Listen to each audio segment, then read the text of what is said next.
What happens when Naruto returns to Konoha, and the boy everyone once underestimated is gone? He's stronger, faster, more confident, and hiding a power that could shock the entire village. But when Naruto finally steps into Konoha, everyone realizes one terrifying truth. This isn't the Naruto they remember. And when his true strength is revealed, even the strongest shinobi may be forced to ask, just how powerful has Naruto become? Fire, the real story begins now. Don't miss part 3. Hello guys, this is your friend and we are back with a new fanfic story. The fanfic title is What If Naruto Returned to Konoha Stronger Than Anyone Expected Part 3. If you like this fanfic, don't forget to subscribe my channel. Now let's start the fanfics. Hinata opened her eyes. She was in heaven. She had to be, because she didn't feel any pain. Matter of fact, she felt great. She felt physically better than she had, well, ever. Plus there was a soft light that illuminated everything, and she seemed to be laying on something very soft. Hinata could only think that it was a cloud. And oh yes, one more thing, Naruto-kun was kissing her. That proved that she had to be in heaven now. No way would such an impossibility happen in real life, and it definitely wasn't a dream, because everything felt so real. So she had definitely died and gone to heaven. It was nice, but it wasn't real. She suddenly felt a great sadness. She had died and left Naruto-kun, and now heaven was trying to make her feel better by having what looked like Naruto-kun kiss her as if he really did love her. Tears began to stream down her face as she wished she had told him sooner that she loved him. Naruto saw Hinata-chan's eyes open and as tears began to stream down her face he jerked back, thinking he had done something terribly wrong. Hinata-chan, are you okay? Hinata raised her hand in a shooing motion. Go away, you're not real, I just want to be alone right now, thank you for trying. Gee, to cheer me up though. Naruto frowned. What the hell do you not mean I'm real? I just ran from the stadium all the way to this hospital which some idiot decided to build 2 miles away from a place where people got seriously hurt, and I threatened a doctor to get to your room, and have Sakura ch. And let me sneak in, even though she could get in big trouble, and I kiss you, because I'm worried sick and happy that you're alive, and because I think I'm in love with you. And you tell me I'm not real. Naruto took Hinata's hand in his own, and sat on the bed next to her. I definitely feel real to me, Hinata-chan, and that kiss you gave me when you said you loved me, that definitely felt real too. Oh god, it wasn't heaven or even her best dream ever, because she realized all of a sudden that the light was the noonday sun coming through the window next to her bed, and the soft thing she was on that she thought was a cloud was actually a very soft hospital bed. She was in a hospital room, and she was very awake and very much alive. Hinata shrieked and grabbed her covers and dove under them, curling in the fetal position, trying to get away as fast as she could. She definitely wasn't going to fall for something that would never happen and then find out that it was all a lie. She was going to go to sleep, and when she woke up, she would either be in heaven or somehow alive in a world where everything was normal. Naruto-kun did not love her. She knew that he never would, even though she dreamed about it. She wasn't about to be disappointed when she found out that this wasn't real.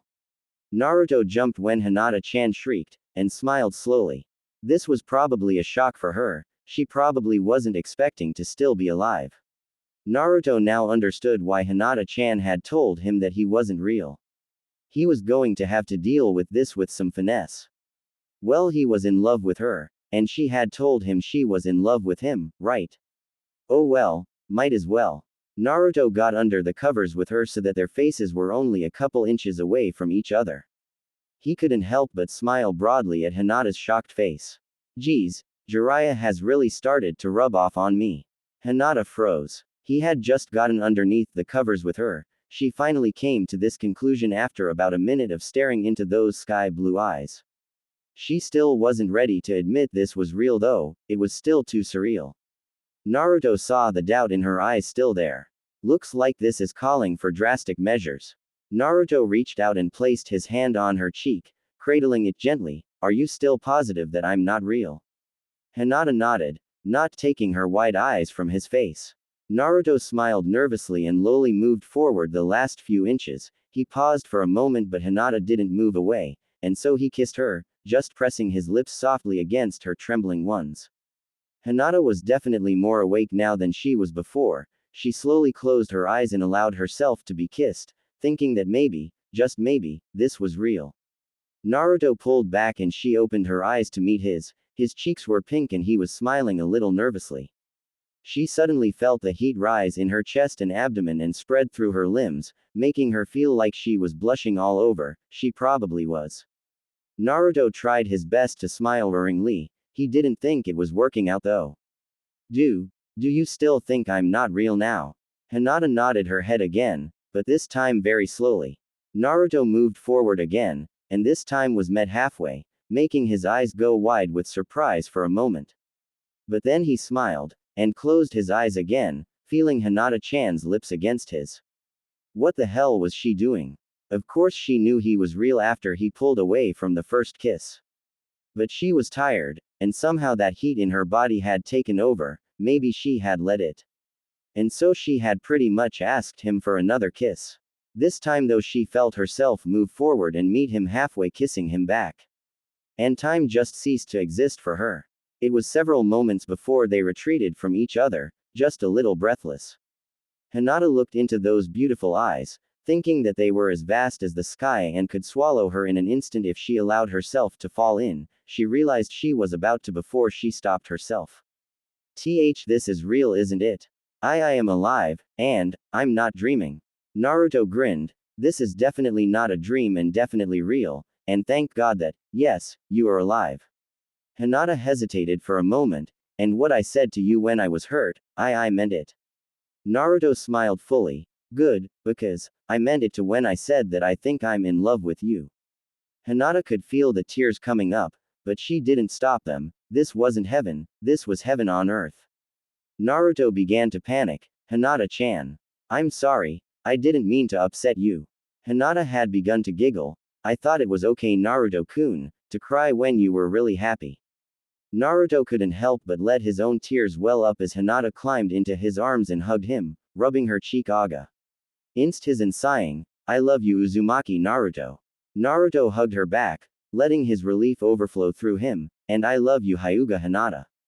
It was several minutes later before Hinata spoke up again, Naruto-kun. Naruto grunted, HM. Hinata hesitated, going pink at the thoughts going through her head, you're under the covers with me Naruto-kun, what if someone came in? Naruto turned beet red seconds before sitting up and throwing the covers off of them. That's when he realized Hinata-chan was wearing one of those patient slip-ons, the ones that you didn't wear any underwear underneath. Naruto stood up blushing uncontrollably and stammering an apology. Hinata was confused for a moment until she saw herself uncovered. She squeaked and quickly pulled the blankets up to her chest. It's okay Naruto-kun, you can turn around now. Naruto peeked over his shoulder before turning all the way around and breathing deeply. He thought he was in for a serious beating, the kind that Ero Sennin usually received. Naruto looked around for a chair, but Hinata hesitantly patted the mattress where he had been sitting before he dived under the covers with her, indicating he could sit there. Naruto sat down, smiling and scratching the back of his head. Sorry Hinata-chan, I didn't really think before I did I shouldn't have, you probably think I'm like Ero Sennin now. Hinata-chan however, simply reached out, cupped his face and pulled him to her, lips meeting. She pulled away and smiled at him.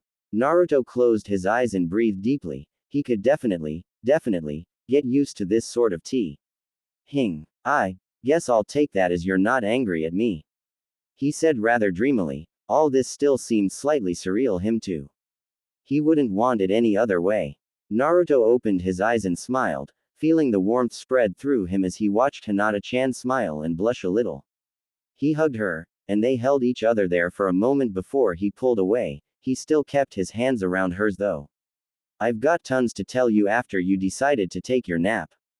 Hinata smiled and rolled her eyes at that. I'm you one. Naruto nodded enthusiastically, and proceeded to tell her everything about his match with Pulse. Kakashi stood on the roof of the hospital. Good thing he had decided to follow Naruto when he decided to run off, for across from him was Duseto. Kakashi didn't think it was a coincidence. He was tall as him, he wore the gray robed and purple belt common among all sound nins, and he wore a face mask that resembled a skull with sharp teeth and purple markings. You can't have him, Dusetto. If you want him, you have to get through me first. And just to let you know, it will over my dead and cold body. Dusetto smirked. Very well, as you wish, copy ninja. And with that he charged at Kakashi. Kakashi met him halfway. They began to circle each other, giving and blocking blows so fast it would have seemed a blur to the normal onlooker. It was almost like a dance, a very deadly dance, where one misstep could spell defeat. Twisting and turning, dodging and blocking, using any convenient surface of the body in order to land a blow. Kakashi hadn't fought like this in a long time. It was exhilarating. After several minutes though, Dusetto apparently decided that it was time to get serious. He jumped back from one of Kakashi's kicks and landed about 20 feet away. Kakashi reached up and pulled up his forehead protector, exposing his Sharingan. Dusetto smirked again. I already know the secret of the Sharingan, Kakashi. In order to avoid its power, all I have to do is not look you in the eye. Simple enough for me since most jutsus don't require eye contact. Dusetto performed hand seals and screamed, Tornado Beast of Thunder Jutsu. Kakashi's eyes widened at the number of hand seals Dusetto used and how fast he did them. His Sharingan was just able to keep up, at least he knew how to do it now. What looked like a small tornado ripped up from the roof they were standing on right in front of Dusetto. It then proceeded to wrap itself around him and began to crackle with electricity, creating a swirling vortex of wind and lightning around its creator. The head of the tornado thing rested on Dusetto's shoulder so that the opening in the top faced Kakashi, almost like he was about to play a tuba or sousaphone. Kakashi's eyes widened. Shit, he knew what was going to happen as a ball of electrical energy began to form in the mouth of the tornado. Kakashi grabbed his wrist and quickly began to pump chakra into his hand, until it began to crackle with energy, except this lightning was blue, and composed entirely of chakra, a whole lot of chakra. He hadn't done this but once, but circumstances seemed to call for it. The ball of lightning suddenly fired at Kakashi. He was ready though. Reikiri. Kakashi swung his chakra-infused hand, colliding with that of the ball of lightning. He seemed to struggle for a moment against the impact of the thunder missile, but then completed his swing, splitting the ball of electricity in two and sending both pieces hurtling into the air, where they safely winked out of existence. Dusetto's eyes widened. What the hell was that? Kakashi glared at Naruto's potential killer. That was the lightning edge, the Reikiri, also called the Chidori. Kakashi sighed. I guess I should stop fooling around too. With that, Kakashi closed his right eye so he was glaring at Dusetto with just the Sharingan.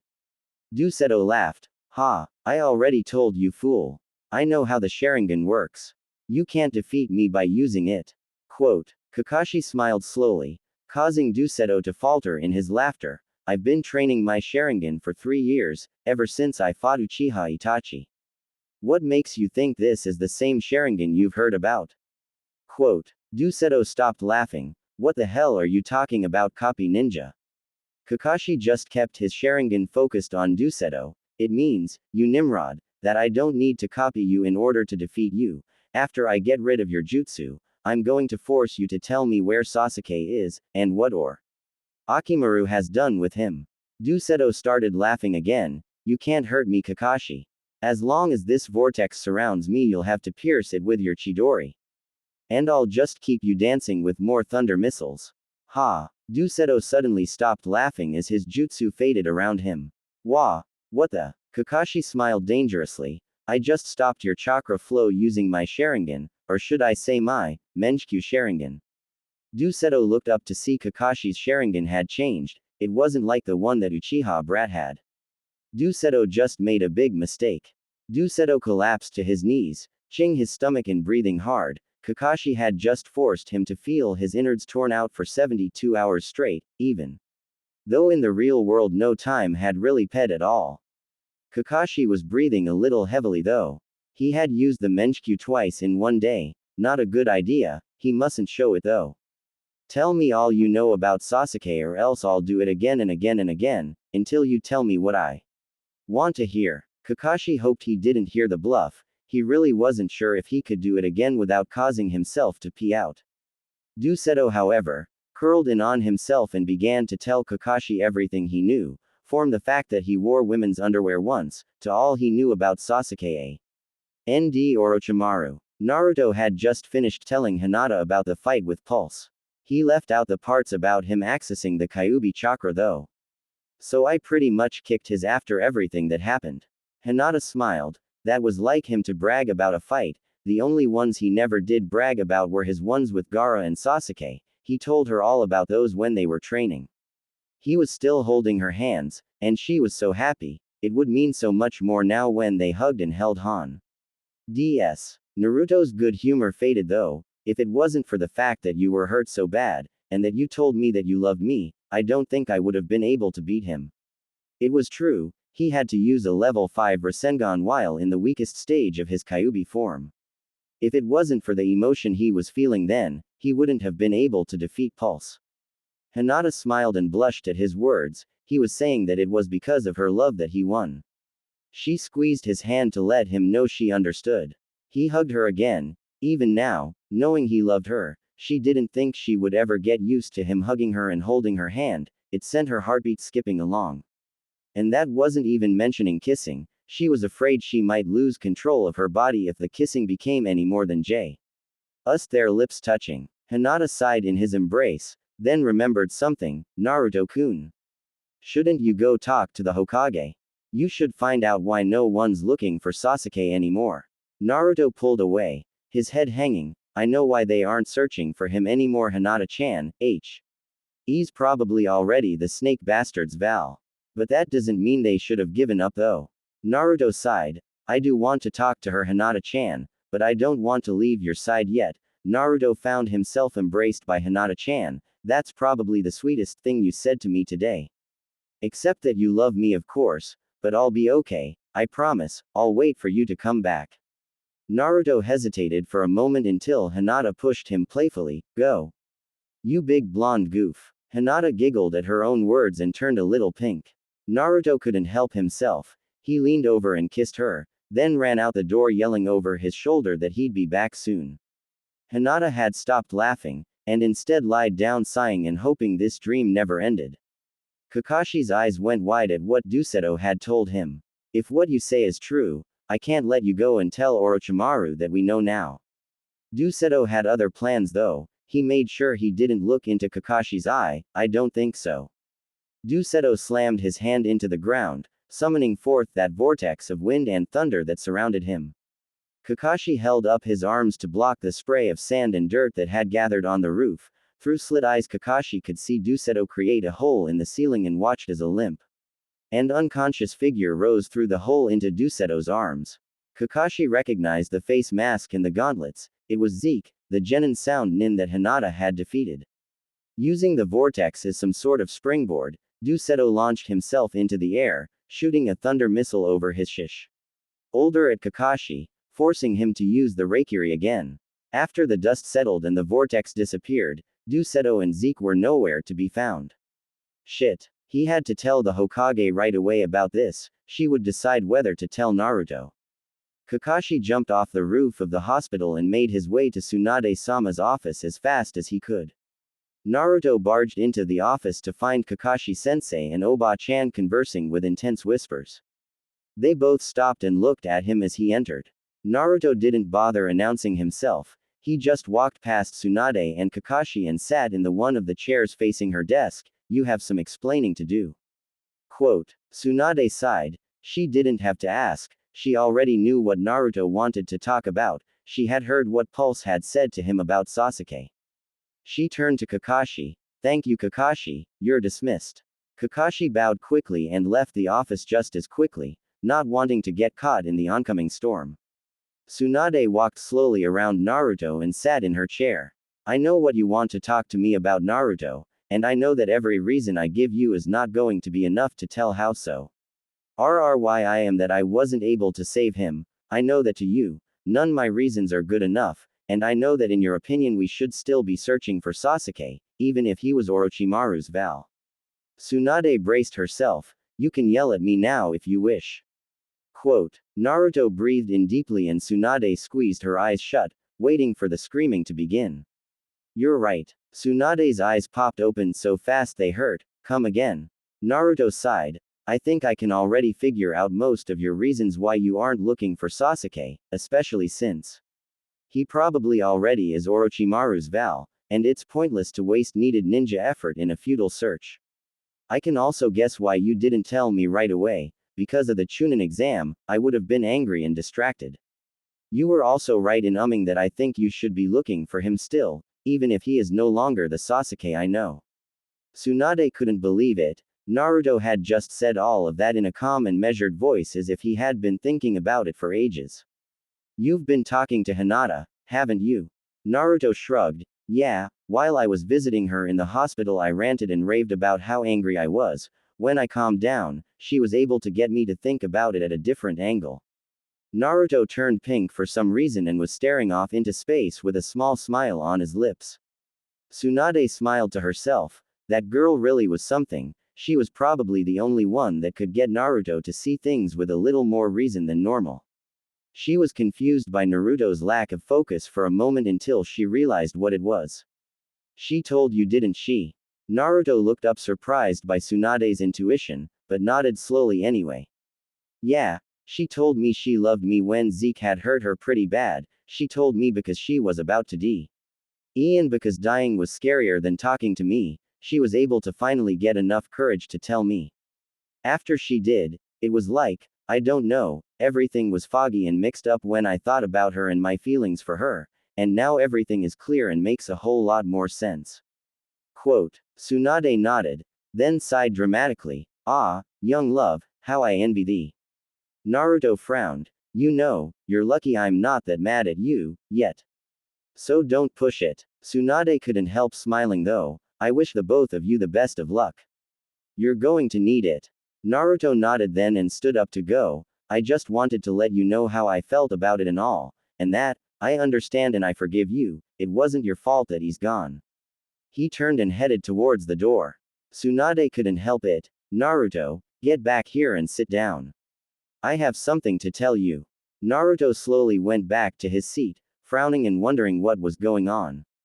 Tsunade sighed. He deserves to know. Sasuke isn't Orochimaru's Val yet. We still have 3 years. Naruto gaped. What? Then why the hell aren't you looking for him? Tsunade stood up and started yelling back. Because I just heard about it, you little brat. Kakashi just got the information out of the sound ninjunin. Now sit the hell down before I make you. Naruto sat down as if a lead weight were in his butt. Why isn't Sasuke Orochimaru's Val yet? Tsunade sat down. Apparently the sound nin was very forthcoming. Orochimaru was out on a diplomatic mission, probably to gain the alliance of another country when he was attacked by Itachi and his Akatsuki partner. Orochimaru either doesn't know why, or just isn't saying anything to his minions, but he barely made it back alive. It was only a week before he would have made the body transfer into Sasuke. But Sasuke was nowhere to be found. Apparently my old teammate is having a hard time controlling your old mate. Anyway, Orochimaru had to transfer into a different body, which means. Naruto jumped up with a big smile on his face. 3 more years to find Sasuke and that snake bastard so I can kick his. Naruto started jumping up and down, whooping at the top of his lungs. Tsunade sighed though. You're not going after him though, Naruto. Naruto stopped jumping. What? Tsunade rubbed her temples. This was going to be bad. I said you're not going after him, and before you start screaming at me I'm going to tell you why. First, Itachi and the rest of the Akatsuki are after you, we don't know why. Second, we now know that Orochimaru is after you as well, which we do know why. You cannot go running off on missions that will bring you into enemy territory and risk you ending up like Sasuke, or worse, dead. You need to be protected at all costs, so that you can survive long enough to find Sasuke, and how did you put it? Kick that snake bastards, right? Naruto reluctantly swallowed what he was about to say, or yell actually. Oba-chan had a point, a very good point. Damn it. He loved Hinata-chan, he knew that now, but did she have to put the idea of looking at things from different angles into his head? Naruto sighed and sat back down in his chair, slumping a little and hanging his head. He was beat, he knew it. There were other ninja who were better at searching, and if they needed him when they found out where Sasuke is, they could always send for him and Sakura-chan. Tsunade raised her eyebrows, shocked at Naruto's silence and surrender. What the hell had Hinata done to him to calm him down so much? Tsunade reached across the desk and grabbed his hand, giving it a gentle squeeze and letting him know that she understood. I know you want to go after him, but before finding Sasuke, your first priority should be making sure you're still around to help find him, so I'm sending you away for a while, Naruto. Naruto looked up. Away? How far? And how long is a little while? He may not be able to look for Sasuke, but that didn't mean he had to like it. Tsunade leaned back. I'm sending you to a place that only Jiraiya and I know about. We call it the Tree House, kind of as a code name for it. It's a place of refuge for me and Jiraiya while we were traveling all over the place, either together or on our own. He's going to bring you there, and I'm going to be sending a retinue of guards in order to help protect you. Just because Jiraiya and I are the only ones who know about it doesn't mean no one will find you, and with the people looking for you, Naruto, you need the added protection. I don't care how much stronger you've gotten. And how long. As long as it takes to handle this Akatsuki situation. Once that's resolved, you can help with finding that snake bastard. Tsunade waited patiently, allowing that to sink in. Naruto thought about it for several minutes before looking up. Who are my bodyguards? Tsunade sat back up and pulled a file from under her desk. Everyone here is someone you already know. Naruto raised his eyebrows in interest. Tsunade started to list them off. Hyuga Neji, Rock Lee and Tenten, they're all Junin now, and Neji is one of the best Byakugan masters we have, Lee is say. Kondin Taijutsu only Tagai and Tenten has become quite the weapons master. There is also Sakura as well. She's almost as good at healing and fighting as I am. After all I taught her, it would be good to have some extra muscle and a medic on hand. Those are your guards, not too many but not too little. We want you to be protected well, but we don't want to attract any attention. They've all been notified and are ready to leave within the week. Jiraiya will be there for the trip to the tree house and act as your guide. He'll also be my messing. Dropping in every once in a while to check on things. Naruto nodded, but looked up. I agree with the choices, plus they're all my friends, but I want Hinata-chan on that list too. Tsunade gave a mild surprised look. Why, may I ask? Naruto spoke with absolute certainty and determination, because she can use the Byakugan too, plus I taught her the Jiyuken arrow, and if I'm in a fight I wouldn't want anyone else by my side more than I'd want her to be, and I promised her that I would never leave her side and she promised me same, and we intend to keep our promises no matter what, and I love her. Naruto was standing now and bracing himself for an argument. Tsunade nodded. Alright, she can go. Naruto gaped, mouth hanging wide open. But on one condition, Naruto, you have to ask her first and bring her here so she can tell me that she agreed, just to be safe. Naruto smiled. Okay, I know she'll agree. Naruto paused though, but her father, I know he won't agree. You've got to talk to him. He won't listen to me, he hates me. I don't know what I've done to him, but I know part of it's because of the Kyuubi sealed inside of me, and if he finds out how I feel about Hinata-chan he'll never let her go. Tsunade sighed, and struggled with herself for a bit. He was 16, he should know. Naruto, sit down again please. Naruto sat down automatically, probably because Tsunade had just said please nicely. Tsunade breathed in deeply, prepping herself for what might come. Ever since you left 3 years ago, I've spent a lot of my time in the basement of this building, looking through all the archives and files. I was looking for some information on something that I thought would be important to you. Sadly, everything I found, though informative, only fills one folder. Tsunade pulled out a folder from a locked drawer in her desk and handed it to Naruto. There was a large red spiral on the front of the manila folder. Naruto looked up. What is this? Tsunade looked seriously into his eyes for a moment before giving her answer. You're 16 now, Naruto. I've decided that you're old enough to know about your clan and family. Naruto froze, staring wide-eyed at Tsunade. I thought I didn't have a family. Tsunade nodded. You don't have a family, they're all dead. Naruto hung his head. Then why should I want to know about them? Tsunade got up, walked around her desk and sat in the chair next to Naruto. She opened the folder onto his lap. On the front page was a picture of someone Naruto had seen before. That's the fourth Hokage. Tsunade nodded slowly. That's your older brother Naruto. Naruto whipped his face towards Tsunade, obvious confusion and even a little bit of fear at what he was about to learn showing on his face. Tsunade smiled winningly and began to tell Naruto about his family. You are the last of the Uzumaki clan Naruto, just as Sasuke is the last Uchiha. The Uzumakis were one of the three most powerful clans in Konoha, next in power to the Hyugas and the Uchihas. You're living in the old clan house that belonged to your family. And as you can see, your family crest was the red spiral. Your brother was a prodigy, and came up with the body flicker technique, which is said only an Uzumaki could perform. It's why he was known as the Yellow Flash, blonde hair and able to appear anywhere, anytime. I never knew your brother's name, and I didn't find any files on it. When I met him he was already Hokage and everyone called him Yondaime. Anyway, the day the Kyuubi attacked, it was literally unstoppable. Your brother came up with the plan to stop it though. He would make a sacrifice in order to seal the beast inside a child who, as he grew older, would eventually merge with the Kyuubi chakra. There were only two problems. He needed a child, and the Kyuubi was so powerful that the required sacrifice had to be huge in proportion. Tsunade paused for a moment to allow that to sink in before continuing. Your entire clan Naruto was in a state of decline at the time. There were no Uzumaki children for some reason. Your brother was the youngest Uzumaki. Until you were born, of course. Apparently they thought you were a miracle and a chance at bringing back the clan to its original prosperity. It was only a day later that the Kyuubi attacked, and your entire clan, Naruto, it says here, all 123 of them, including your brother, sacrificed themselves in order to create the seal on your stomach and bind the Kyuubi into it. They believed that because you were young, you were the only chance for the Uzumaki clan to survive, and because of the sacrifice, you would be looked upon as a hero. It didn't turn out that way. Most of the adults grew to hate the Uzumaki name. They believed such a sacrifice should have destroyed the Kyuubi, not seal it so it might escape in one way or another.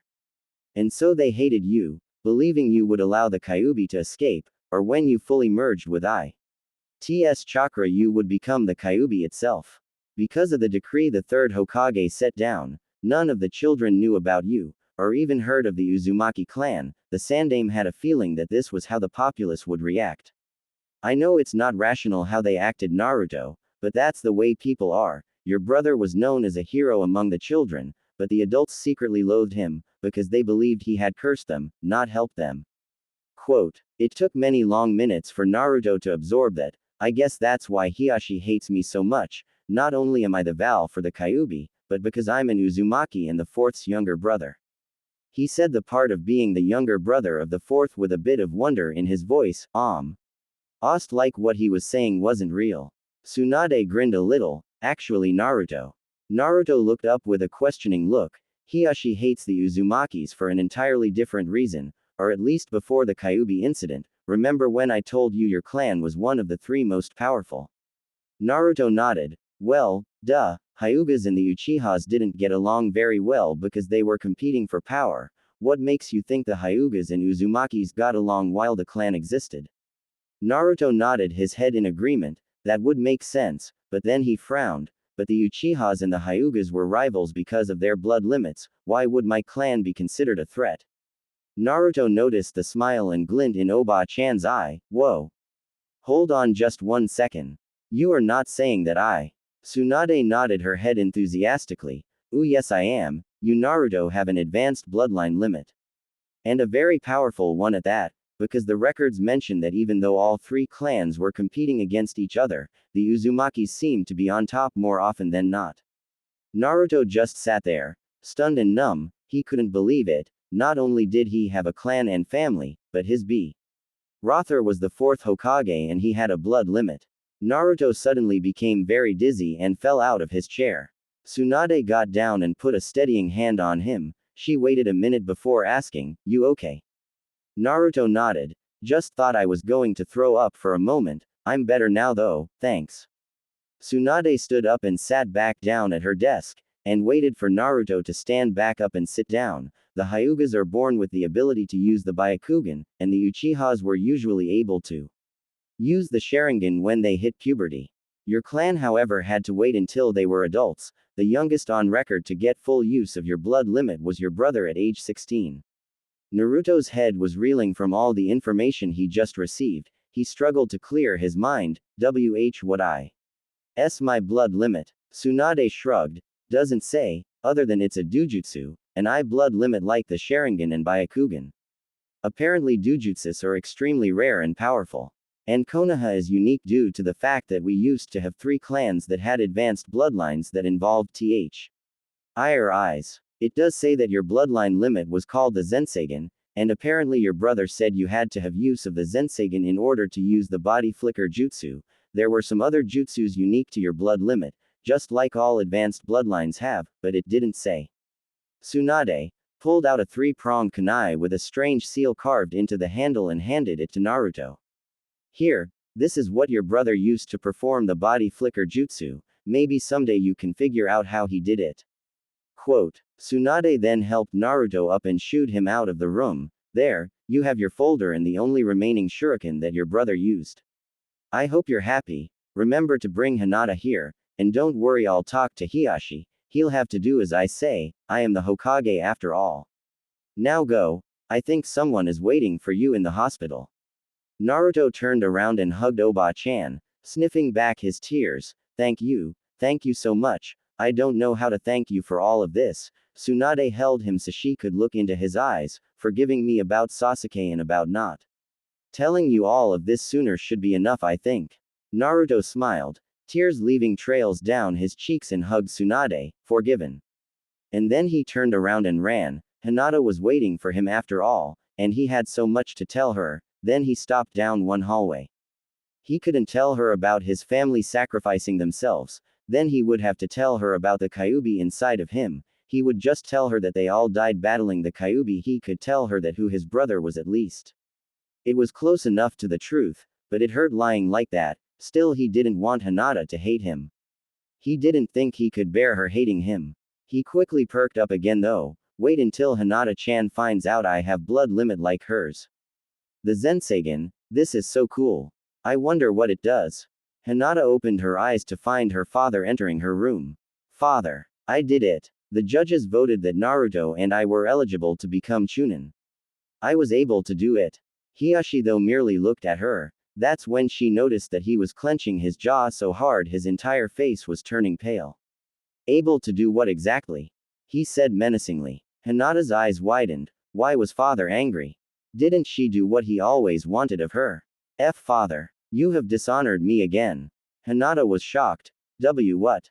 Hiashi continued as if he didn't hear. You have dishonored me. How do you expect me to congratulate you when you enter the exam without the family crest and become a Chunin without the family crest, and you expect me to honor you?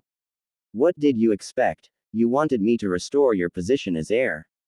You have lost all hopes of that. Hinata couldn't understand what was going on. Tears began to crawl down her cheeks. But father. Why you said I could take part of the Chunin exam? Hiashi glared. Hinata could literally hear him grinding his teeth. You should not have agreed. You would have gained some respect from me if you had declined and stayed home and practiced your Jiyuken. You dishonored me. Not only did you not wear the family crest, you lost. Again. No self-respecting Hyuga would allow themselves to be beaten so badly. And worse, you use an unknown technique to defeat your opponent. Where did you learn how to do that? Jiyuken was not meant to be thrown around like some toy. Hinata was sobbing now, miserable with herself for failing, again. Na Naruto-kun taught me it. Hiyashi's eyes widened in outrage, and very slowly he asked, you allowed yourself to be not only partnered with that lowlife, but you let yourself be taught by a piece of trash. And worse, you used that Uzumaki's trash technique, allowing him to pervert the Jiyuken. How can you call yourself a Hyuga when you allow yourself to be surrounded by scum like that Uzumaki trash? Hinata exploded. He is not trash. He is the most wonderful, kind, sensitive and strongest person I know. And I love him. Hiashi was speechless with anger. Starting the day you get out of this hospital, you will not leave the household for any reason. You will train your Jiyuken every day, and starting today you are forbidden to go anywhere near that Uzumaki brat. No exceptions. With that, Hyuga Hiyashi stormed out of the room and slammed the door. Outside the room, he grabbed the nearest doctor. Huh. I am the head of the Hyuga clan. You will guard this door from any man who happens to have blonde hair and blue eyes and calls himself Uzumaki Naruto. The doctor was panicking. But Hiyashi tightened his grip. You will do as I say or else. Understood. The doctor numbly nodded his head. Seeing that Hiyashi turned and stalked out of the hospital, Naruto ran all the way to Hinata's room only to be stopped by a doctor. Sorry, on Lord Hyuga Hiyashi's command, no one is allowed to enter unless they're a doctor. Naruto recognized the little man. It was the same medic he had threatened at the stadium and had tried to stop him at the front desk not too long ago. Naruto narrowed his eyes dangerously and began to methodically crack his knuckles. You were saying. He growled the words only inches from the doctor's face. The doctor was shaking and beginning to sweat. Why did he have to get involved with the temperamental ninjas? SSSSS sure. What Hiyashi-sama doesn't know won't hurt him, right? Naruto smiled menacingly. Right. The doctor scrambled as fast as he could out of the way. At least he would be able to check on his patient now. That sound shinobi, Zeke was his name. Naruto could hear crying inside. Damn that Hiyashi. Naruto opened the door and walked to Hinata's bed. She had her face in her hands and was shaking with her loud sobbing. Naruto touched her hand. Hinata-chan. Hinata flinched at his touch, but when she heard his voice she threw herself at him without looking, crying into his shoulder. Naruto wrapped his arms around her and held her tight. It was about an hour before Hinata had calmed down enough to tell him what happened. You're not going to listen to him, are you? Hinata hung her head and hid her face, not knowing what her answer was. Naruto frowned determinedly. Look, Hinata-chan, and he proceeded to tell Hinata everything about Sasuke and the fact that he was going away, including who his bodyguards were and that he wanted her with. Hinata began to shake her head. But father, he will never. Naruto frowned and gently cupped Hinata's face, facing her towards him so she couldn't look away. Look, Hinata-chan, this isn't about what your father wants, or about pleasing him. From what I gather, I don't think you could please him no matter how hard you try. One failure seems to be enough for him to condemn anyone for eternity. This isn't about him, this is about you and what you want. Hinata-chan. Oba-chan already said that if you agree she'll make it an order that you go. Hiyashi can't refuse that. That is, if you want to go. Hinata nodded vigorously. Of course I want to go, Naruto-kun. I don't want to leave your side ever. But father, he will never forgive me. Naruto frowned with frustration, but he didn't let it take over. As calmly as he could, he looked into those beautiful lavender eyes, willing her to understand. Sometimes Hinata-chan, you have to stop worrying what other people think, and think about what you want, and then do it. I made a promise to you, and I'm not breaking it, ever. It took Hinata a moment to realize what he was saying. Naruto-kun. You can't stay. I love you, but I can't be by your side if you die.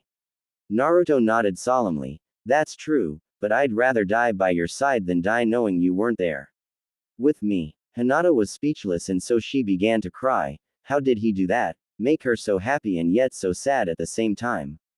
Gods, she loved him so much.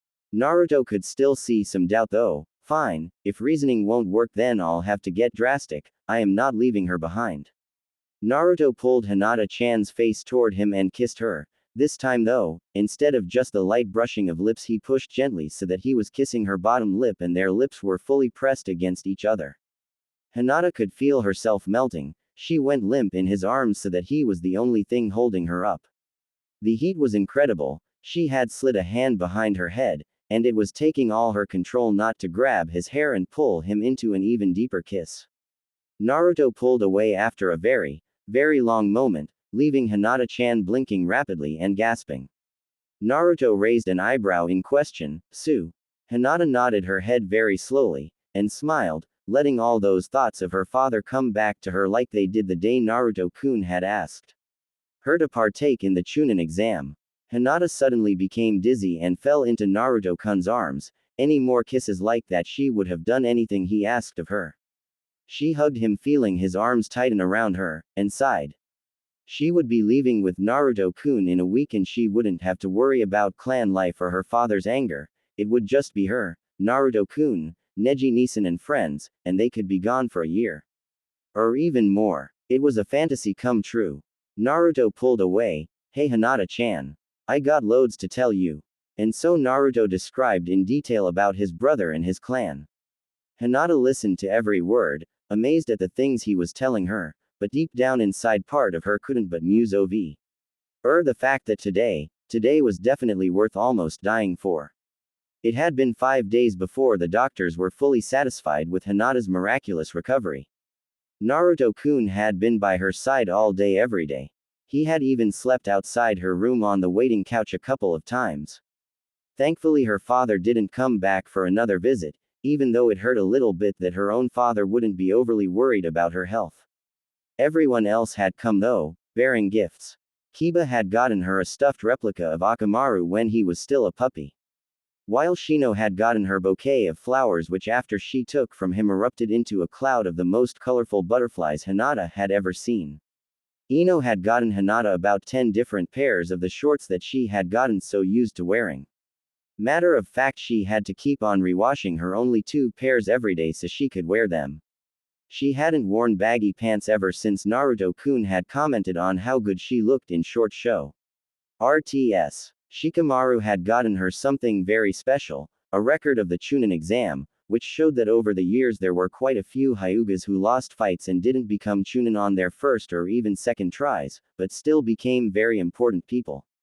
Shikamaru had gotten a hug for that, causing Naruto to laugh outrageously at Shikamaru's blushing face. Choji had gotten her a mini bakery set, which allowed her to make cupcakes and cookies in the hospital bed, which Naruto-kun had fallen in love with. Hinata couldn't help feeling pleased with herself that her new boyfriend appreciated her cooking. And yes, they were officially boyfriend and girlfriend now, since everyone who came to visit had asked Naruto why he was there so often. They would get a blatant answer, telling them that he was in love with her and they were together now and he wouldn't leave her side as long as she was in the hospital. It was embering every time he did that, but Hinata felt a happy warmth inside her heart every time he declared to everyone that he loved her.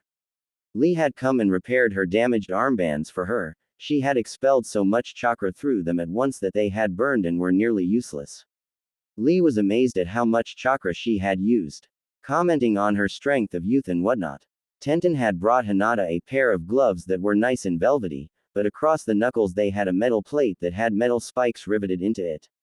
Tenten explained that Jiyukin was all good and everything, but with these she could do some physical damage too. Hinata had smiled in thanks, wondering to herself whether she really wanted to hit someone with those spikes. Neji Nisan didn't bring a gift. Matter of fact, he was informed that Hinata was coming on the mission and had personally moved Hinata's things to her room in Naruto's house.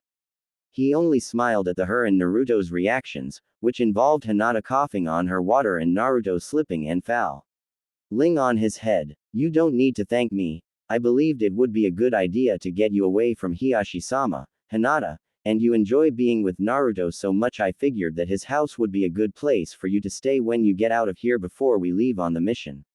He hadn't waited for an answer, only nodding at Naruto, and giving Hinata a wink and then left. Hinata was stunned. She had never seen Neji wink before. Sakura-chan had come as well, for checkups and during her off days to just hang out and talk. Sakura had brought Hinata a small gold heart-shaped locket that opened up and revealed a small picture of Naruto and Hinata kissing. Naruto had yelled quite a bit about Sakura spying on them while she whispered jokes in Hinata's ear, giggling to herself and causing Hinata to blush. Some of the jokes apparently involved her and Naruto in Sakura's mind. Naruto, of course, seeing everyone get Hinata gifts, realized he was the only one who hadn't gotten her anything. So he had left for about 2 hours and returned bearing a small box. Hinata opened it to find a silver ring that had a strange symbol engraved in gold on it. Naruto had explained that the symbol was the one on his brother's kunai, the one that allowed him to use the body flicker jutsu. If I'm able to figure it out, I might be able to use that jutsu with this ring too. That way, I guess no matter where I am, I'd be by your side. When she inquired about how much it cost, Naruto refused to tell her. She was worried it had cost quite a bit. The ring was solid sterling silver, and the engraving was definitely 24-karat gold, and the ring was the same size and weight and as a wedding band. It made Hinata blush at the thought. She knew this was her favorite gift. She didn't think she'd ever take it off. Matter of fact, she planned on never doing so. Hinata opened her eyes and rolled over. It took her only a second to realize she wasn't in the hospital anymore. She nearly panicked, covering herself with the sheets before she realized she was in Naruto's house and in her room, the one she had apparently claimed for herself. She could smell ramen being made in the kitchen in Naruto's room upstairs. And there was a deep thumping noise. She realized this was what had woken her up. Why am I here? Actually, how did I get here? Hinata got out of bed and thankfully saw that she was dressed in her clothes, short shorts and baggy jacket. The clothes she had been wearing an hour before she planned on leaving for Naruto's house.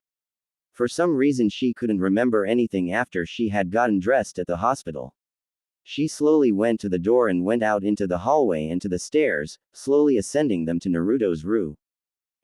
She realized the deep thumping noise got louder as she approached Naruto's door at the top of the stairs. Until finally, it was a deep throbbing sound that vibrated the door. It seemed to have a beat to it. She knocked and called softly, "Naruto-kun." No answer. She tried again a little louder, and then again, until she found herself pounding on the door and yelling his name as loud as she dared. Still there was no answer. Hinata slowly reached for the doorknob and finding it unlocked, slowly opened the door and poked her head in. She was instantly blasted by heavy metal rock music that was coming from several 6-foot-tall speakers and a giant subwoofer that was pounding out the deep B that woke her up in the first place. It was the strangest music she had ever heard. It was wild and alive and had a sense of ordered chaos. She realized she wanted to jump up and down to it for some reason. Hinata quickly covered her ears, but soon forgot about the danger to her eardrums when Naruto-kun came dancing from the kitchen, across the MIV room and into her sight. But it was no type of dancing she had ever seen. He was wearing only his boxers, she realized, but no matter how much she screamed at herself mentally to run, she just couldn't take her eyes away.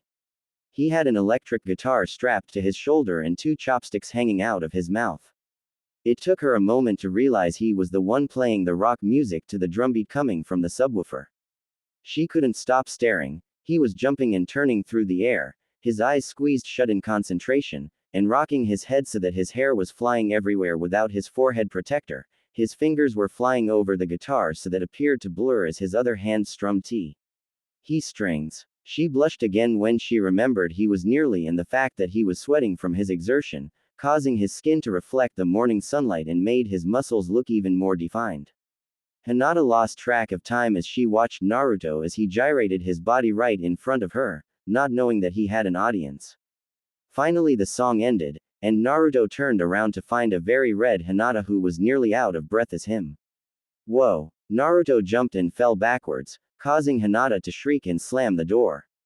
It took a minute before Naruto's heart stopped beating so fast and he could think clearly. Hinata had just seen him rocking out to his music in his boxers, and she could have been watching the entire time. Naruto turned very red at this realization and had to breathe deeply to calm himself down. He got up and pulled on some pants and a t-shirt. He hadn't expected Hinata to be awake so soon. Of course I was blasting the music pretty loudly. He walked over to the door and knocked. "Hinata-chan. Are you still out there?" He heard a small voice reply, "Yes, I'm so sorry Naruto-kun, I shouldn't have come in like that, I should have waited for you to finish and come out on your own." Naruto sighed. He hated it when she was upset, especially when it was his fault. "It's okay Hinata-chan, really, nothing happened." Though Naruto realized some part of him had wanted something to happen, Naruto stamped that thought out quickly. "I am not like Ero Sennin." "Alright Hinata-chan, I'm going to open the door now, I'm dressed, so don't worry." Naruto slowly opened the door and found Hinata standing and staring at her feet. Naruto smiled and pulled her into a warm hug. "Glad you woke up finally. The doctors gave you some medicine to help you sleep before we left, and you ped out. I had to carry you out and sneak you past all the doctors before they decided you were sick again and tried to keep you there." Are you feeling okay? Hinata nodded and snuggled herself into Naruto's embrace. Even though he was sweaty, she didn't really care at that moment. So that's why she couldn't remember anything, but why had she ped out so quickly from a couple of muscle relaxers? She looked up at Naruto and giggled, turning bright pink in the face. You sure were funny dancing around like that. Naruto grinned and laughed with her. Yeah, I know, but I like the music. Jiraiya and I came across it while we were traveling in the West. I heard it at a concert. It was the craziest thing ever.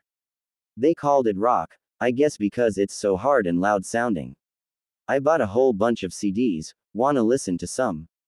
Hinata nodded. She had never heard of this type of music before, and was intrigued. The only music she had ever listened to was traditional Japanese music, played at her house by symphonies and master musicians.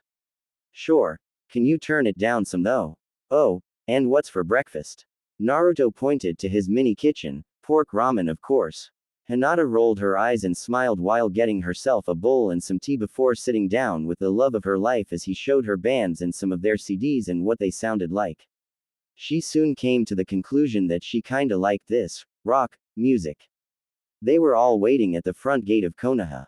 Jiraiya was late. Hinata had stayed 2 days at Naruto's, which were more than enjoyable. She quickly came to love this new type of music that was simply called rock.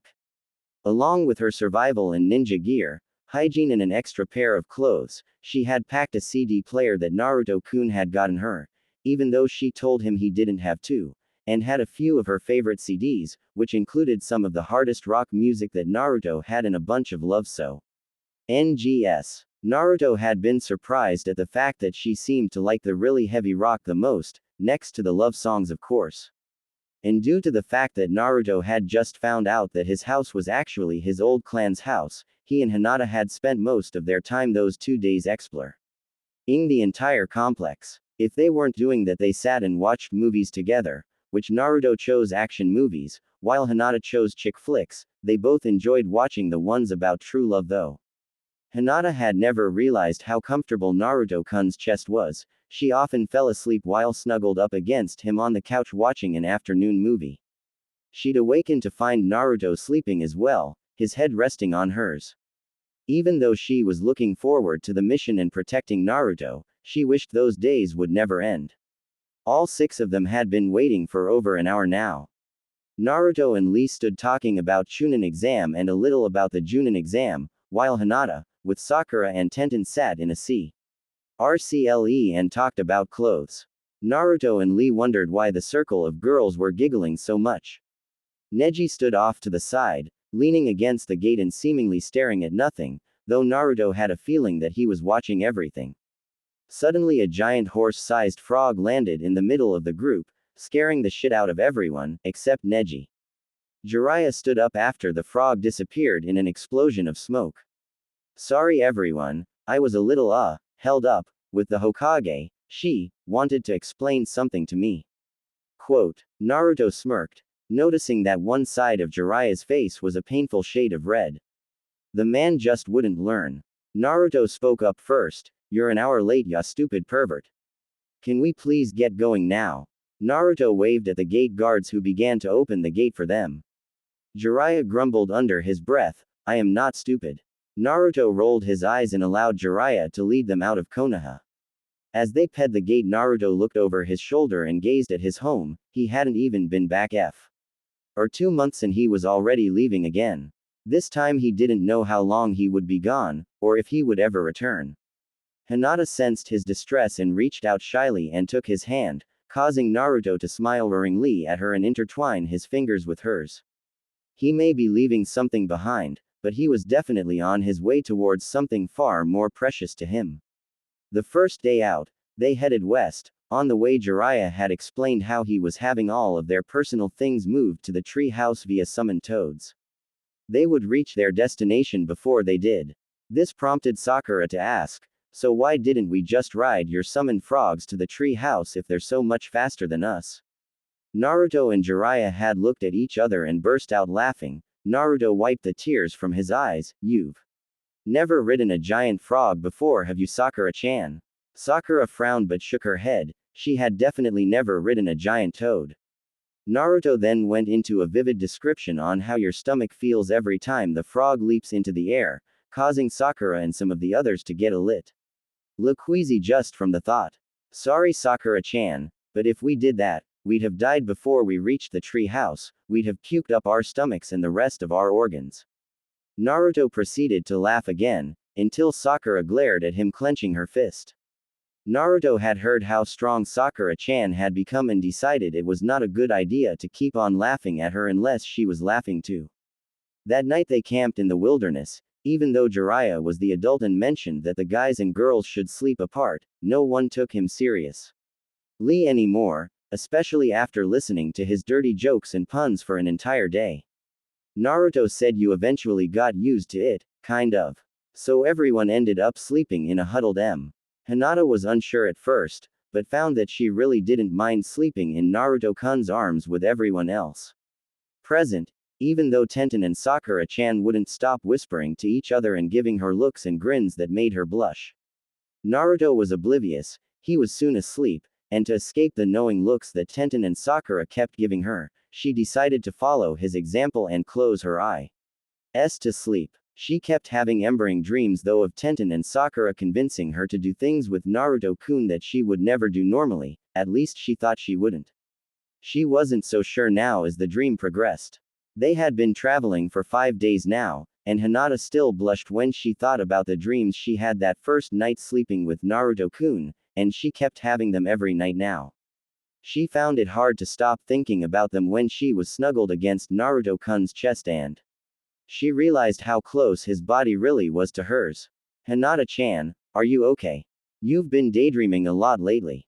Hinata looked up to see Naruto-kun looking down at her with an expression of concern mixed with a little bit of amusement. They were walking up a hill that broke the never-ending green of the forest.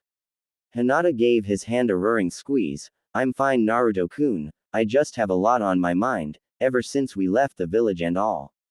Quote. Naruto smiled, understanding, yeah me too, I'm going to miss Konoha, especially since we don't know when we'll return. Hinata nodded and smiled, as if that was exactly what she was talking about. Hinata sighed softly to herself, what am I going to do if I don't stop having these dreams? She was considering talking to Tenten and Sakura-chan about it, but the thought of telling someone about such graphic dreams made her cheeks burn with emberment. But to her horror, Tenten and Sakura beat her to it. The next day while she was walking with Naruto-kun, they always walked next to each other while holding hands. Now Tenten came up and gently pushed Naruto to the side. We need to talk to Hinata-chan for a bit Naruto, girl stuff you know. Naruto shrugged his shoulders and dropped back to walk with Neji and Lee. Sakura came up on Hinata's other side and together she and Tenten hooked their arms with Hinata's, preventing her from getting away. Sakura spoke up first, talking lightly as if she was engaging Hinata in an average conversation. You know Hinata, with you being in the hospital and everything I never got a chance to talk to you about a certain someone. Hinata gulped. Tenten spoke up as well. Yeah, I didn't know you two were going out until I came to visit you in the hospital. I mean I know you two were together a lot with all the training and stuff. But I never imagined. Our little Hinata has grown up so fast. Tenten barely suppressed her giggle. Sakura grinned that evil smile at her again. Tenten and I have noticed that you're not really focused lately, staring off into space and only really responding to Naruto. I've seen it before, you've either been thinking about breaking up with him, or you've been having dreams about him. Hinata shook her head, I'd never break up with Naruto-kun. I love him. Sakura smiled as if she expected that answer all along. Aha, so you have been having dreams about him, haven't you? Hinata gaped. She couldn't get out any words, she never really lied, and to tell the truth, she probably couldn't if she tried. Hinata hung her head in defeat, and nodded her head. Sakura's tone suddenly softened at seeing Hinata's expression, causing both Tenten and Hinata to stare at her. You can't get him out of your head, can you? Sakura was staring at the air in front of her now. I know how you feel Hinata, I know exactly how you feel. Quote. Tenten nodded her head as well with a remorseful look on her face. Yeah, me too, I know what it's like to dream about a guy and then have him stuck in your head all day. The three girls walked in silence for a bit. This wasn't how Sakura and Tenten planned this. Hinata spoke up first. Who are they? Sakura and Tenten both looked up. Huh. Hinata smiled. Who are they? The boys you dream about. You can tell me, I won't tell. Sakura smiled. Well, if we tell you, you have to tell us what you dreamed about Naruto. Hinata paused for a minute before answering, not sure if she wanted to reveal that much, only if you tell me your dreams too. Sakura stuck out her hand and shook Hinata's. Deal. Sakura looked up at Tenten. Come on Ten, I've always wondered who the guy was that made you stare off into space. LL the time. Tenten sighed but put her hand on top of theirs. Fine, but if anyone finds out though, I'll kill both of you. Hinata and Sakura smiled and began to giggle. Naruto raised an eyebrow as the three girls suddenly put their heads together and begun to whisper and giggle amongst Thames. Elves. What do you think they're talking about now, Lee-san? Clothes again. Lee shrugged. I have not the faintest clue, comrade. I have learned thought that it is best to stay out of a woman's business until she is ready to tell you. Guy-sensei tells me it is dangerous business to pry into a woman's life uninvited. Jiraiya was walking next to them and nodded his head solemnly. Boy, you have no idea how much truth your words hold. Quote. Naruto gave Lee a look and both began to laugh hysterically. Neji had a small grin on his face. Jiraiya sniffed loudly and stuck his nose in the air. Not like little brats like you would understand things like women. Quote. Naruto couldn't help himself. Oh. And I suppose you do. Oh wise and mighty arrow Sennin. Naruto and Lee buckled over with laughter, holding their stomachs. Jiraiya growled under his breath and stalked to the front of the group, stopping too long by the girls and getting yelled at by Tenten and Akura, causing Lee and Naruto to erupt into howling laughter again. Even Neji was cracking a grin that showed some teeth, though he was shaking his head at the scene before him. They had been trekking through pathless forest and over small hills for almost 2 weeks now. Hinata spent her days with Sakura and Tenten, talking amongst themselves about their secret, or not so secret love lives. Hinata still couldn't believe how much she told them at first, but as she heard some of the things they dreamed about, she wasn't so embered about her dreams, but more embered about hearing theirs. They seemed to have a bad influence, causing her dreams to become more and more graphic. She couldn't figure out how Tenten and Sakura could function normally with such thoughts going through their heads. At night though, she spent her time exclusively with Naruto. She shared a sleeping bag with him now, finding it easier to snuggle up against him than trying to do so in her separate sleeping bag. They would talk about home and themselves, just like they did during their hangout sessions, and tea. He would stare at the stars and listen to the wind whistling softly through the trees. Of course, being so close to Naruto-kun's body caused her to think about the dreams she had been having and released that heat throughout her body, causing her to breath heavily and making Naruto-kun ask if she was okay. Hinata would answer that she was okay, embered, but unable to stop her train of thought. She avoided kissing him at these times, afraid what would happen if she let herself lose control, except when he gave her a goodnight kiss before falling to sleep. She wasn't sure yet if she wanted all her dreams to come true so soon. Naruto, on the other hand, would hang out with Lee and Neji during the day, both Naruto and Lee attempting to get Neji to laugh. They considered it a victory just to get him to crack a grin. Naruto and Lee would also convince Neji into races up hills and other physical contests, making fun of each other the entire time. Even Neji couldn't help but get caught up in the playful name-calling. At night, Naruto would huddle with Hinata, his arms around her while she lay her head on his chest. They would talk like they always did, learning more about each other every day. And before Naruto went to sleep, he would give Hinata a quick goodnight kiss, which he began to realize was growing longer and longer with each ping night. They couldn't explain it, but as they kissed, listening to each other's soft breathing and heartbeats, they began to feel even closer than they had in the village. For whether they knew it or not, they were falling deeply, ever more deeply, in love. It had been over 2 weeks now, and they still hadn't left the wilds. Naruto was starting to get tired of sleeping on the ground, even though he really didn't notice with Hinata-chan in his arms. Hey Arrow Sennin, how much longer until we get to this treehouse thing? Neji looked up. Actually, that's a good question, and I have one too. I haven't asked it yet because it's such a closely guarded secret, but where and more importantly, what is this tree house that you and the Hokage speak of? I think that we all have a right to know. Jiraiya looked over his shoulder at the group. The girls were looking up as well, interested in the Sanin's answer. Jiraiya sighed after a moment. Fine. Don't tell Tsunade-chan that I told you before we reached there though, okay? Jiraiya took a moment before beginning to elaborate. The tree house is actually not a code name like so many would think. It is actually a tree house. Naruto glared at Jiraiya. You mean we're actually expected to spend, probably a year, in a tree? Quote. Jiraiya grinned. Actually, I expect you to live in trees, as in plural. The tree house is a complex of interconnected tree houses that span about a quarter-mile in diameter. There are over 100 rooms, with furnishings and everything. It's actually about the size of a large village. And it's hidden about 5 miles from the nearest farming community. That's where you'll be getting your supplies and such. It's only a couple of hours into town, so you shouldn't have any problems. Quote. Naruto scratched the back of his head in thought. Okay, 2 things. 1. You and Oba-chan made this village-sized tree house. And 2. If there's civilization only 5 miles away, how come only you and Oba-chan know about it? Neji and Lee nodded in agreement. Jiraiya began to smile wide, relishing the fact that he was about to tell them a secret. Actually, Tsunade-chan and I didn't make the tree house, we found it. It was supposed to be the beginnings of a new hidden village of shinobi, but it was abandoned years ago, probably because they were too weak or had too few members or something like that. Anyways, Tsunade and I found it and renovated it. We began to use it as one of our rest stops on our travels, so I'll be stopping in every couple of months or so, to check up on things. Now that also goes into explaining how the farmers don't know about it either. It was meant to be a hidden village and so it is done so.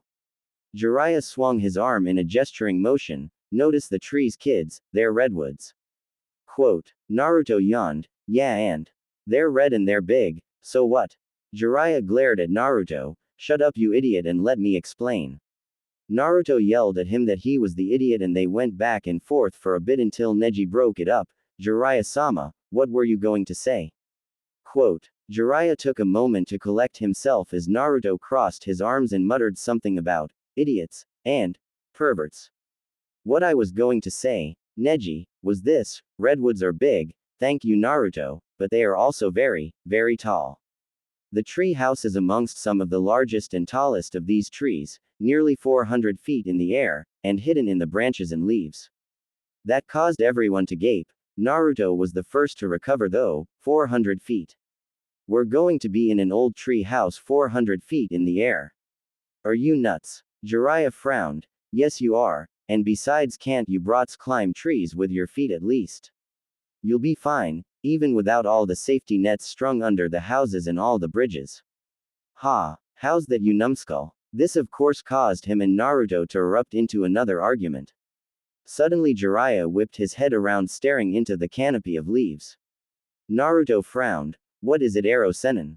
Everyone stopped. Jiraiya spoke in a whisper. No one look behind us, Neji, if you would. Neji nodded his head slowly and activated the Byakugan. There's 2 of them, about 50 yards behind us. They're hiding in the trees. I think I see, shit. Quote. Tenten spoke up. What is it, Neji-kun? Jiraiya answered for him though. Sound nins. Everyone tensed. Lee spoke in a barely audible whisper. What should we do? Jiraiya looked over his shoulder at the rest of them, carefully avoiding looking up into the leaves. We need to catch them, Oric. Amaru probably sent them to follow us. Sorry guys, I didn't think he would have already. We need to catch them before they get away. If they get back to Orochimaru, they'll tell him everything I've told you about the tree house. He turned to Naruto. They already know that I've sensed them. They don't know that I know exactly where they are though. Naruto, you and Lee happen to be the fastest out of all of us. Sakura, you create an earthquake in their general direction and then Naruto and Lee will give chase. The rest of you will follow right behind. I'll try and cut them off. Then we'll take him out together. Got it? His whisper was barely audible. Everyone heard though, and nodded their heads. Jiraiya nodded. All right, on 3, 1, Hinata reached out and gave Naruto's hand a squeeze. 2, Naruto smiled and gave her hand a squeeze as well. 3. Sakura whipped around and slammed her fist into the ground. A giant wave of earth emanated away from her, Ripping up smaller trees and tilting the larger ones, Naruto could hear two yelps of surprise among the leaves. Lee, let's go. Lee and Naruto whipped around and sprang through the air, up into the branches of the toppling trees, weaving through the shifting trees, trying to find their quarry and avoid being crushed at the same time. Naruto spotted a flash of gray and purple in the distance, this way, and sped after them. Lee spotted them too. Naruto, watch my back. And then he erupted in an explosion of speed. Naruto watched the blur that was Lee disappear ahead. He then felt something behind him and turned around to Finn. A masked face right on top of him. The trees were a blur of green and brown to Lee. He could see his target clearly and his focus did not waver from it, no matter how much the Sound Nin attempted to shake him. Lee caught up quickly, and sped by the Sound Nin so that he appeared in front him. The unsuspecting Nin was looking over his shoulder when he ran full force into Lee's fist. The Sound Nin grunted as all the air from his lungs were forced out from Lee's punch. As the Nin crouched to his knees holding his stomach, Lee push-kicked him in the face, like you would kicking open a door, sending him flying through a thick branch and into another tree. The Sound Nin slowly stood up. He was wearing a mask that hid his entire face. It was made of gray metal with two eye slits and Orochimaru's mark painted onto the face and the Sound Village symbol engraved between the eyes. The Nin pulled out two katanas and charged Lee. Naruto was barely able to dodge the Sound Nin's blade. He wore a gray mask and wielded two katanas. He had snuck up behind the two-leaf shinobi while Naruto and Lee chased his brother. The Sound Nin was trying his hardest to turn Naruto into bacon bits, chasing him and forcing Naruto to keep moving so that the others couldn't catch up. Each time Naruto dodged one of the blades he could hear a soft humming. He couldn't figure out what it was until he was fighting the Sound Nin on the ground and one of the swords cut cleanly through a boulder like it was butter. Shit. His swords are vibrating at supersonic speeds. If I get hit I'll either die or lose a body part. Suddenly Naruto's main priority was dodging those deadly swords. Lee had realized the same thing, but unlike Naruto he was faring much better. He was a lot faster than his opponent, and was beginning to wear him out with quick hit and run attacks. Finally Lee charged and was planning on finishing it there, when the Sound Nin suddenly crossed his swords in front of him and a pulse of energy erupted in a sphere from his two swords vibrating against each other. Lee hit the wall of energy unable to dodge it. It sent him fly through several branches and into a tree that left a large depression in the bark where he had hit. Lee stood up shakily. Whatever that was, the blast had broken two of his ribs. He was going to have to finish this before that Sound Nin could do that again. Lee closed his eyes and reached inside himself. There he found an array of 8 gates in his subconscious. 5 of them were closed, 3 of them were closed and had miv chains and padlocks strewn across them. It had taken a lot of meditation with Guy-sensei for him to open the first 5 gates. He didn't think he would need that many though. He opened the first 2 gates, the initial gate and the heel gate. Instantly a wave of energy and chakra washed over him. His ribs began to mend because of the heel gate and he felt no pain. Everything slowed down to him. The falling leaves seemed to freeze in the air. He loved this feeling. It was almost addictive, the feeling of invincibility, and this was ONL. Why the first 2 gates? He saw the Sound Nin up ahead charging towards him, but it looked like he was moving through moles. Lee grinned and exploded into action. The Sound Nin had no idea what hit him. Naruto was getting tired from constantly dodging these damn swords. The Sound Nin was good in not giving him any openings. Naruto had to do something and fast. Where the hell was Jiraiya? The Sound Nin lunged with one of his swords and instead stabbed a rock, the blade sinking all the way to Hero. Naruto's heart began to pound. He had an opening. Naruto slammed his fist into the Nin's side as hard as he could, making the Sound Nin grunt. Naruto used his other hand to grab the wrist that held his free sword and kick the Sound Nin's hand that held his sword in the rock, breaking his wrist. The Sound Nin let go of both swords and attempted to twist out of Naruto's grip. Naruto however was having none of it. He pulled on the Nin's arm, forcing him towards Naruto. Naruto met the Nin halfway with a headbutt to the forehead, leaving a dent in the Nin's metal mask. The Nin staggered but quickly recovered and slipped out of Naruto's grip, performing a back flip that allowed him to kick Naruto's face and grab one of his discarded swords off the ground at the same time. He then leapt backwards about 10 feet away and crouched, preparing to charge and skewer Naruto. Naruto saw this and acting on instinct began to swirl the chakra in his palm. The sound nin charged, leaping high into the air and bringing his sword down onto Naruto, planning on slicing him in TW. Oh, Naruto held up his arm in a futile block. The sword stalled on Naruto's blocking arm. It was surrounded with swirling wind and chakra, causing his arm to look like it was wrapped in a mini tornado. Naruto swung his arm forcing the nin back. He realized the swirling of the level 4 Rasengan neutralized the vibration from the nin's sword. His entire arm had turned into his own sword. Naruto glared at his enemy and charged, his arm held out to the side as if he was going to clothesline the S. Sound nin. The sound nin swung his sword, attempting to cut off Naruto's arm. Both sword and Rasengan met, shockwaves began to emit as the two opposing forces battled against each other. Naruto pushed. He was standing to the sound nin's side, but he couldn't focus on anything else but maintaining T. He Rasengan to avoid getting his arm severed. Many moments passed and then, the sword began to crack, the sound nin was suddenly breathing hard, and then let out a piercing scream as his sword shattered and Naruto's Rasengan slammed into his face. There wasn't much left afterwards than a heap of twisted metal and bleeding flesh where the sound nin's head used to be. Soon after, Lee showed up carrying the body of the sound nin he fought, which had a hole straight through the chest where the heart had been. Lee lay the body down next to his brother as the others showed. Hinata saw the bodies and Naruto and Lee standing over them, and instantly ran to Naruto throwing herself into his arms and squeezing him tightly. When we couldn't find you, I was so worried. Naruto held her and carried her away from the two bodies. Neji spoke up, "Where's Jiraiya?" He was answered by Giant Frog landing in the clearing and laying another body with its tongue next to the other two. Jiraiya jumped off its back as it disappeared. Apparently they had a friend who was acting as backup. Sorry I wasn't able to deal with him fast enough. Naruto and Lee nodded solemnly. It's okay, we handled them. Naruto looked at the others. Everyone was really tense and little solemn at the moment with 3 dead bodies among them. Naruto spoke up. Come on, let's get out of here. Jiraiya nodded. You guys go back to where we were. I'll incinerate the bodies and bury the ashes. Everyone nodded, glad to get away from the reminders of their battle. Another 3 days passed before they reached their destination. The first day they were all quiet and on edge after their encounter with the sound nins. But after Neji and Hinata both urged them that there were no more following them, the mood began to lighten up and return back to normality.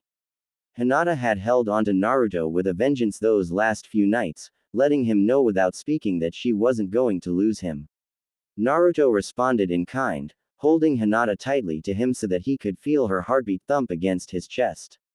The day they entered a large clearing where the branches of the overhead trees were so long they couldn't see the sky, they had gone back to their joking and rough housing of the day. Before their battle, Jiraiya stopped in the middle and pointed up with one finger. We're here. Naruto and the others followed Jiraiya's pointing finger and looked up, way up. The lowest branches must have been at least 100 to 150 feet in the air. The branches each were at least 10 feet wide, and those were the thin ones. The trees themselves, the ancient redwoods, were at least 50 to 60 feet wide. Naruto had never seen trees so large, not even in the forest of death. Jiraiya smiled to himself. The kids, even Neji, were staring wide-mouthed at the scene before them. Alright guys, follow me up, I'll show you the safe route to the tree house. Naruto pulled his gaze away. Safe route? Why can't we just walk up? Jiraiya sighed. Sure, go ahead Yubaka. You'll die before get more than 200 feet though. You'll be incinerated, electrocuted, disintegrated, or even teleported 2 miles above the earth about 1,000 miles away and you'll plummet to your untimely death. Everyone else was looking at him now. Neji raised an eyebrow. Seals I'm guessing.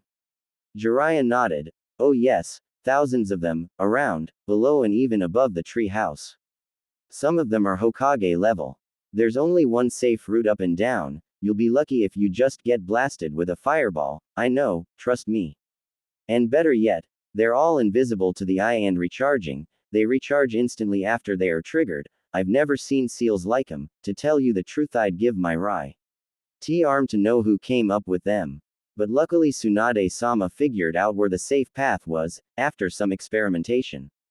Jiraiya turned around and headed towards one of the smallest of the trees. He stopped on one side and pointed up. This tree, on the north side, up to the first branch. Everyone gave worried glances towards Jiraiya, all thinking on some degree how well Jiraiya knew this safe path. Jiraiya beckoned to all of them and began to walk up the tree as if he was walking on level ground. Naruto shrugged, grabbed Hinata's hand and followed Jiraiya. Next was Neji, then Lee, then Tenten and Sakura behind her. Everyone walked in a single file, afraid to stray from the line and setting off one of the seals. The branch they were headed to was over 200 feet from the ground. Jiraiya circled around the right side and began to walk on top of the branch away from the tree, everyone trailing behind him. When Jiraiya reached halfway across the branch, he pointed to his left. That branch over there, that's part of the center tree, try to land as close to the center as you can. Jiraiya jumped the 30-foot gap and landed on the giant branch. He turned around and waved at the others to do the same. Naruto looked Athenata-chan at his side and gave her hand a light squeeze. Hinata looked up and nodded reassuringly. Together they leapt through the air and landed on the spot that Jiraiya had landed. Everyone else followed suit. Jiraiya then walked towards the Miv central tree. This tree was by far the largest. Its trunk was at least 80 feet wide. Once Jiraiya reached the trunk, he began to walk up again. They had to jump back to the other tree again, and then back to the central tree once more. Finally, this time Jiraiya stopped at the trunk of the central tree and waited for the others. I hope you all memorized that. It's the only way up here without triggering one of the seals. Again, I would know. Quote. Naruto wondered to himself how many times Arrow Sennin had been blasted by one of the seals before he came to the conclusion that this was the only right path. Naruto smiled to himself at the comic scene in his head. Jiraiya turned towards the trunk. Naruto noticed there were 3 baseball-sized knots of wood arranged in a triangle. They were almost impossible to see from more than 5 feet away. Jiraiya pushed the bottom right one twice. It sunk into the wood and came up again with each push, like a button. Then the bottom left 3 times, then finally the top knot once. Jiraiya turned around. Did everyone get that? Or do I have to do it again? At everyone's nod, Jiraiya pushed the palm of his left hand into the center of the triangle. Everyone's eyes widened as the wood seemed to reach out and engulf Jiraiya's hand. Jiraiya looked over his shoulder. Remember, the left hand, if you put your right hand in, or push the wrong combination, the tree will rip off your arm. Jiraiya chuckled grimly. Tsunade-sama had to reattach my arm a couple of times before I figured it out. He was answered by dead silence. Jiraiya nodded to himself. At least they understood the importance of this. He then thrust his arm in until it engulfed his shoulder and then twisted his arm to the right. Remember this too, after you turn to the right you have to pump in chakra to finally open it. They watched as the 3 knobs were suddenly connected by lines of glowing blue light. The lights contract. Ted, circling inward until there was a little blue triangle of blue light circling Jiraiya's arm. Then it suddenly expanded quickly, pushing the wood away from Jiraiya's arm and warping and smoothing out as it grew larger, finally stopping in the form of an arched doorway, big enough even for Naruto. Inside there was pitch darkness. Jiraiya gestured inside. All right, everyone inside. And stood by as they all filed past. Jiraiya then joined them in the shade of the opening. Jiraiya grinned at everyone. To close, merely clap your hands. Quote. Jiraiya clapped his hands once and the opening snapped shut so fast that Hinata let out a startled squeak. They were immersed in inky darkness for only a moment and suddenly fire began to trace lines upon the wooden walls, tracing out geometric designs and giving room a warm orange glow. They were in a small room with a low ceiling, just big enough for all of them. The walls and ceiling made up of smooth polished wood, except where the grooves that held the strange fire were situated. Jiraiya went to the back wall and pushed with his hands. A hidden section of wall pushed inward and then slid to the side, revealing wooden steps that spiraled upwards out of sight. Jiraiya went up first. This way, kiddies. Everyone was in state of awe at the complexity of just getting into the tree house. As they ascended, Jiraiya babbled about how one of the seals in the central tree was one of the Hokage level 1s, and actually rendered the buildings of the entire village invisible to the eyes of anyone who hadn't entered the secret page, and there were seals that caused people to lose their memory of why they were going this way. Some even made you fall asleep and teleported you where you were 2 days ago. making you think you were dreaming. They were all Hokage level, but Jiraiya claimed that in all his travels he had never seen them anywhere else, and he had never met anyone who knew of them. He couldn't even figure out how to use them. Everyone listened with rapt attention, amazed at the defenses that this simple tree house Jiraiya had spoken of before. Even if Orochimaru knew where you were, Naruto, he'd have to send an army to get past those seals, and even then they might not make it. Quote, finally, after endless climbing in a never-ending circle, they came to a door at the top of the stairs. Jiraiya rummaged in his pockets and pulled out 2 keys that seemed to made of blue metal. These are the only keys that can open this door. I suppose the Hokage would have worn one and the door man, or whatever, would have worn the other. If you try to pick the lock, the seal on the door will make you blind, deaf and mute. He handed one to Naruto. This one is yours, I suggest not losing it. Jiraiya then stuck in his key and turned it with a click. The door swung inward, revealing what appeared to be an octagonal room with 3 other doors positioned around it. There was a giant 10-foot wide branch, leaves and everything sticking through the middle of the room at an odd angle. Everything was made of redwood. The ceiling was steeped upwards towards the branch in the center. The walls were lined with GL windows that allowed in sunlight. On the center branch there was a 5-foot wide seal of such complexity that Neji had a hard time figuring out how many layers there were. His Byakugan, there were hundreds. The room was large and spacious with couches and padded seats set about the room, and on the seats were large suitcases with all their names labeled on them. Jiraiya turned to the group and spread his arms. Welcome to your home away from home. Now before you go off and explore the rest of the place, there are some rules that you must follow. 1. Naruto, you will never leave the tree house for any reason, understand? Naruto frowned and opened his mouth to argue when Jiraiya held up his hand. You can't leave, because if you're found it's all over. You would have been brought here for no reason at all, the effort would be a waste. When you guys need to restock, only 4 of you at most, and least 2 will go to the farming village to the north and buy supplies. Jiraiya waited until Naruto stopped fuming and nodded his head. Rule 2. Those who go to town must disguise themselves to avoid anyone recognizing you. Remember to use different names. Rule 3.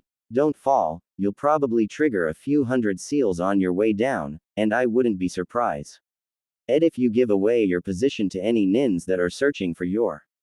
Jiraiya pointed a finger at Naruto. And finally, rule number 4, have fun.